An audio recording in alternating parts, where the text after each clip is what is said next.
body. So, like I said before, we're going to be having a look now at interference in neurotransmitter function. So we've briefly reviewed like how do neurotransmitters work, what do they do, like they send those chemical messages, but what happens when something goes wrong? Because like I mentioned before, when we know what the hormones do, it's really easy to know a lot more and be able to problem solve. Well, when something goes wrong with this hormone, what do I think my expected symptoms are going to be? So the two examples that we're going to be looking at are Parkinson's and Alzheimer's disease, which are neurodegenerative conditions, which are like diseases of the brain that progressively get worse with time. So you have a progressive loss of both structure and functions of neurons in the nervous system.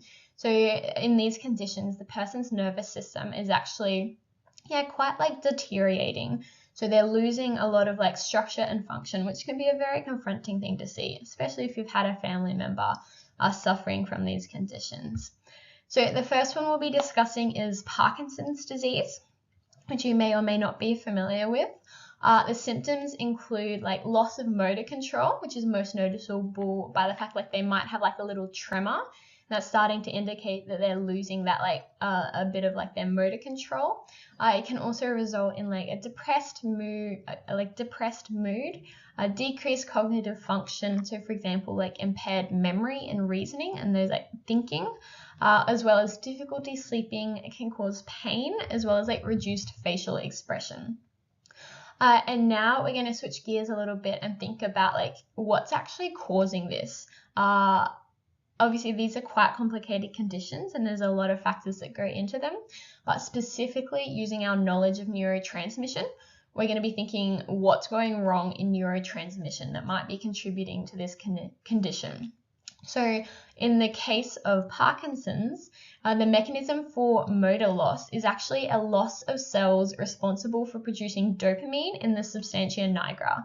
The substantia nigra is part of the basal ganglia, and we've just been learning about dopamine, which is a really valuable connection. So dopamine helps control messages as they pass between the substantia nigra and striatum. And the striatum is responsible for balance and control of movement. So we do see the symptoms of the patient not being able to adequately control their movement. So for example, like the tremor might become noticeable, and as the disease progresses, like a greater loss of that ability to control movement.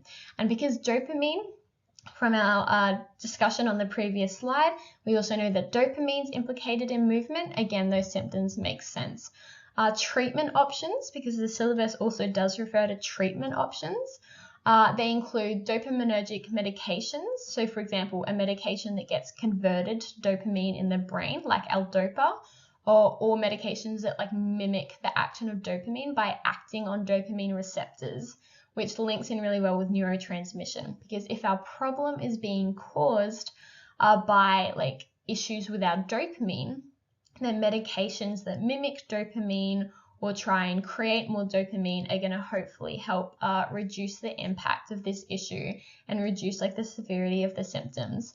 Or another thing that we can do is administer a medication that like prevents the breakdown of available dopamine in the synapses. So a little bit of background knowledge behind that. When a neurotransmitter is actually released into the synapse, it acts on the receptors of the following neuron, but we actually don't want that neurotransmitter to stay there forever, or the same message is going to be sent and sent and sent. That neurotransmitter actually needs to be cleared away. And how that's done is by either releasing like further chemicals that like break down that neurotransmitter to get rid of it, to get ready for the next message, or reuptake of the neurotransmitter. So for example, some chemicals like serotonin are released into the synapse, and then they're taken back up into the cell. You might have heard of like SSRIs, which I can't remember exactly, but I think it's like selective serotonin reuptake inhibitor.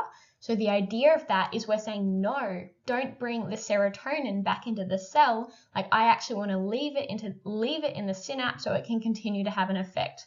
So again, the idea of if we give someone a medication that prevents the breakdown of available dopamine in the synapse, we can hopefully counteract that issue of inadequate dopamine.